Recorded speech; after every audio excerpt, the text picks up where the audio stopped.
Hi, and welcome back to the Adventitious Adventures podcast. For those of you who are tuning in for the first time, I hope you enjoy, and also check out the previous episodes. There's lots to find there. For those of you returning, thanks for continuing to listen and supporting this channel. I really do appreciate it. Also, I will have more info on this probably in the next episode or so, but Adventitious Adventures is growing and expanding. My husband and I, we just filmed our first episode of a live play between the two of us, and so that'll be available soon. It's going to be in connection with this. We'll be on the same YouTube channel, but probably will be under a different name for the podcast episodes. So I'll let you guys know about that as soon as I have all that information to give. And for those of you who would rather read the story, the original written episodes can be found on WordPress.com under the same name. And I'll put that information in the description. Last episode, the party came together once more after being split off from each other. With the push of Inara's parents, they all attempted to get to know each other a little bit better, which had some interesting results. They'd been tasked with helping the New North, but eventually agreeing this was not the right path. Instead, most of the party went to meet with the mayor of the town of Wolfwater, warning him and learning he is actually in league with Princess Alexa and the North.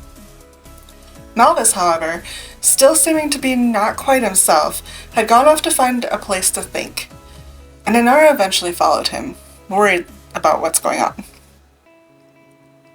What exactly will the party decide to do, and what exactly will happen once Inara catches up to her lost companion?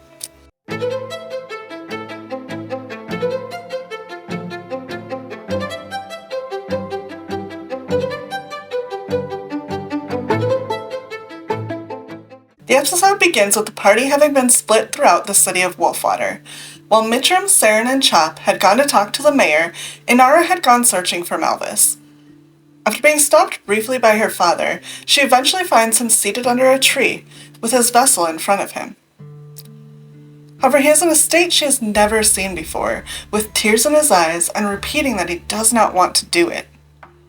At first, she and Elzaman try to ask him what is going on, and if he is okay, but he does not answer, the questioning almost seeming to make his distress worse.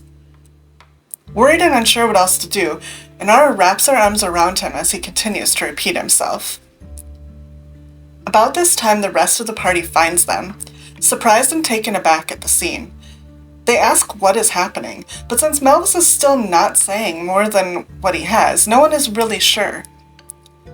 While this is happening, Malvis can hear lots of different voices, trying to make him decide what he should do and who he should follow. After a moment, he can hear Ula more powerful than the others. She tells him that he needs to stop this childish behavior and weakness and listen to her, because only she can give him ultimate power and take away the pain he is feeling. To give it, however, she requires something of him, the life of one of his companions. As the party is still deciding how they can help, Malvis suddenly stops. Removing himself from Inara's grasp and sitting back, he tells her he is sorry for what he is about to do, before unleashing an eldritch blast. It hits the vessel between them, shattering it and sending the whole party back from the shock. A demonic-looking figure emerges in front of their eyes, angrily crying out that this is not over, and that she will find him before vanishing into smoke. In the calm that follows, Malvis slowly realizes that the feeling of magic that was inherently there has disappeared, leaving him feeling a bit numb and unsure. The party is still in awe of what has happened, asking what they had just witnessed. Saren tells him that it was Ula, and that he has heard of her, but is not sure exactly what she is. Malvis tells them that she had asked too much of him by ordering him to kill one of them, which he refused to do because he considers them the only family he has. The question of what Ula will do now that she is free is brought up, with Saren answering that the cult to her has been growing, and perhaps she'll find a new champion. A frightening thought. While the party is still reeling from all they have witnessed, Elzaman cuts in, bringing up the matter of the peoples from the sky, and reiterates that something needs to be done.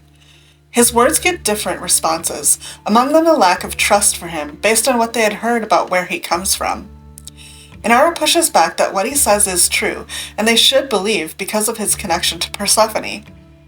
The mention of her name is enough to consider his words, and he tells them that he had been in meditation earlier and had seen that she had wanted them to go south to find a refugee from the north. He saw a vision of an elf who had been beaten and who was in bad shape, who was being pursued because of something special he possessed. After some discussion, the party decides to follow the lead and find this person. Mithrim, realizing that he will not be following through on the plan he had made, goes to tell Mayor Ethan about the change in plans.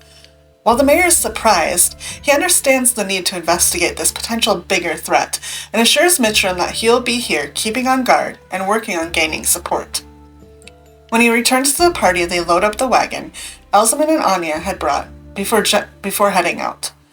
As they begin the journey, Malvis asks Inara if she has a weapon he can use, because he has now realized that he has no other means to protect himself.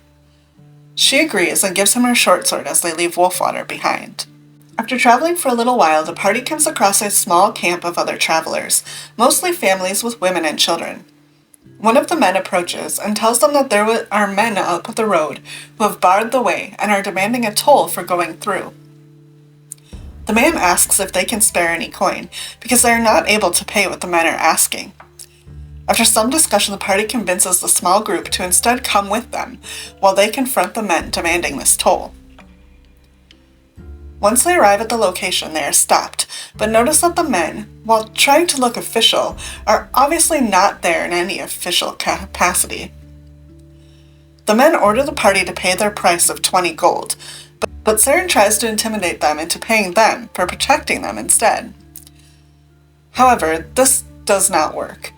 Malvis instead tries a different angle, telling them that he can write a note to the Emir of Bashad and gain them favor and the sum of 500 gold if they let them pass by. Somehow this tactic works, and the men agree.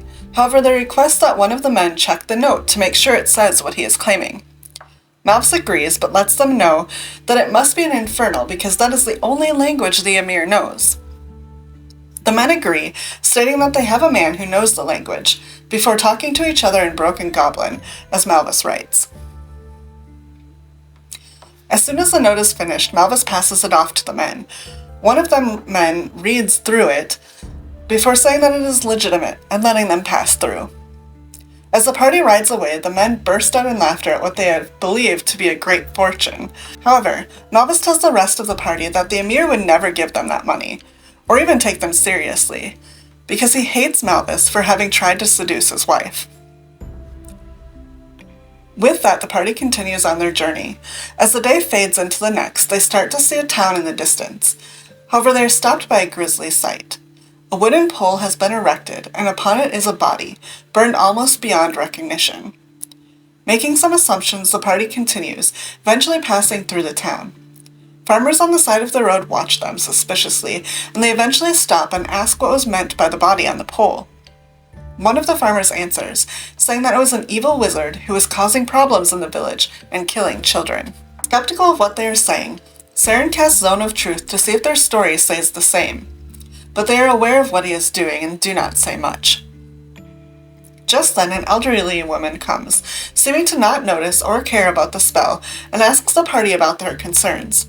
She tells them that a man came to the town seeking refuge, but then instead of being grateful to the community, began to do horrible things. The party thanks the woman for her story and says they will be keeping a watch out before moving on.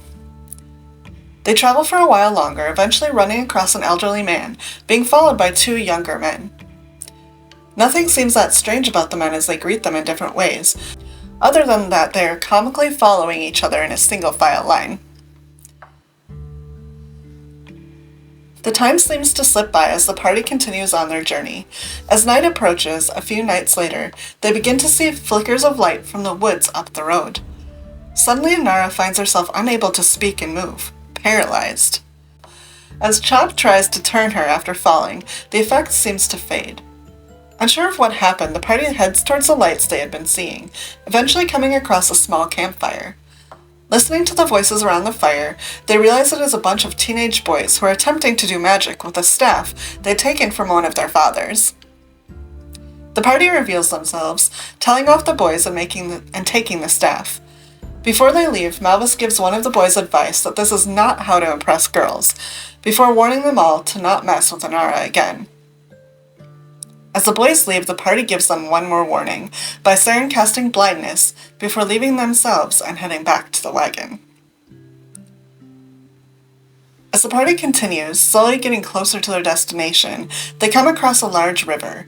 Looking around, it seems that others are getting across by a ferry system. As they are talking about this new development, a tiefling man approaches and asks if they would like to cross. They reply that they would and pay him for taking use of his services. However, with all of the interesting mechanisms and conversation, the party is so distracted they fail to notice that it appears as if the ferry the man is operating was constructed out of wood from a broken bridge nearby. After one last day of travel, the party finally reaches the southern capital of Kelmarsh. The city is humongous and filled with many diverse peoples and areas. The main part of the city is protected by a large wall, patrolled by guards. However, it does not appear particularly menacing, just secure. After asking around, they are told a good place to stay is the Silver Stallion Inn, and begin to head in that direction. Passing by lively markets and stands, the party comes across a large attraction labeled as the Northern Experience. Noting that perhaps Mitram can tell them if it is accurate, the party decides to check it out. Entering the building, they realize that the attraction is a nice dinner with a show. Ordering some food and drink, the party proceeds to have a good time. The show eventually starts, and they quickly realize it hits closer to home than they were prepared for. It tells the story of the princess and the king, and how he trusted a group of idiotic adventurers before being defeated himself. While it is surely entertaining, it is also very embarrassing and highly inaccurate. As it ends, Malvis, having had a fair share to drink, stands and talks to those around about how that was not how it all happened. After getting him to be quiet, the rest of the party asks how they should go about finding who they are looking for. Osman answers that he had a message there would be 3, and they'll lead to who they seek. Not much to go off of, the party leaves the building, heading back out into the street.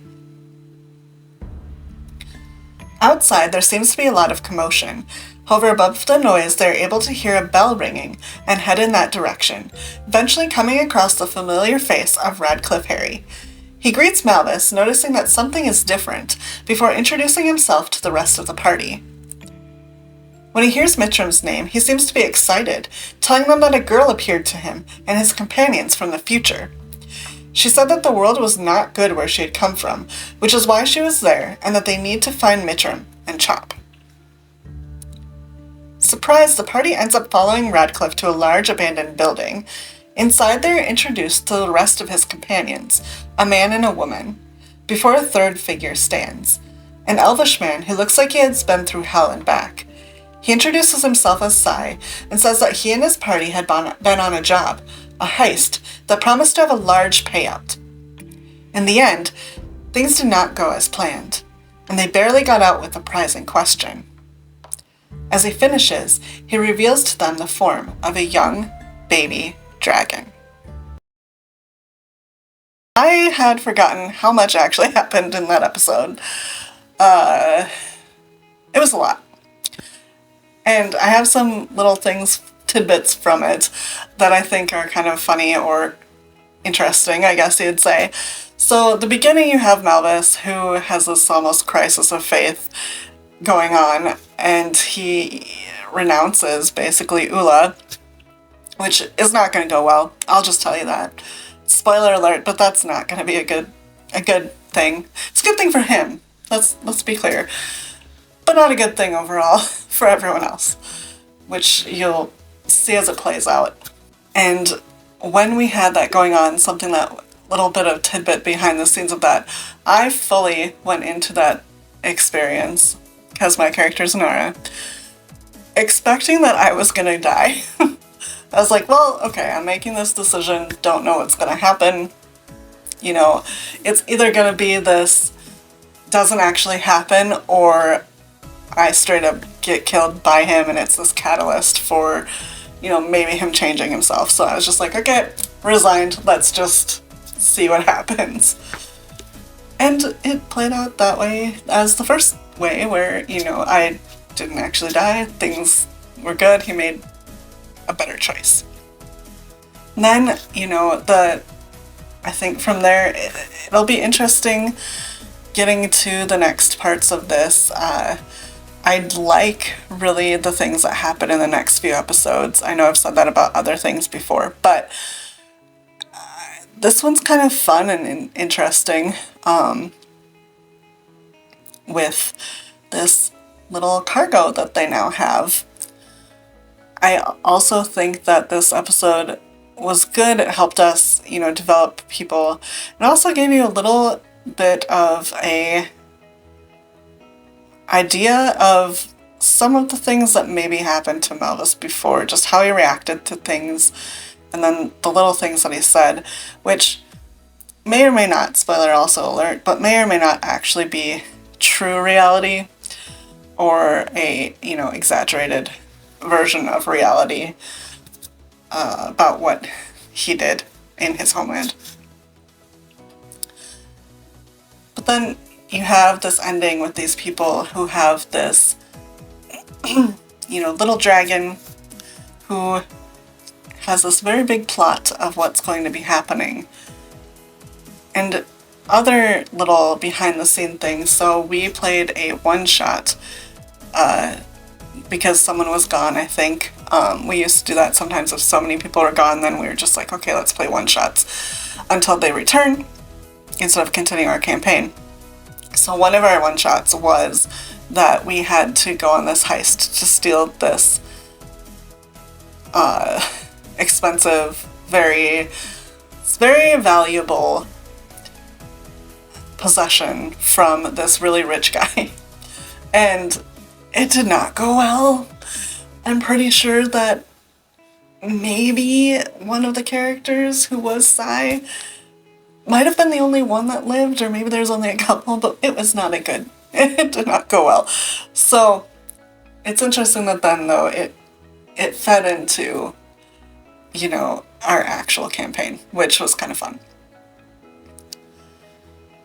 But that's all I kind of got for this episode. I feel like it was a lot happened that will be influential for the future as we go on that. So that's exciting to see where it all leads.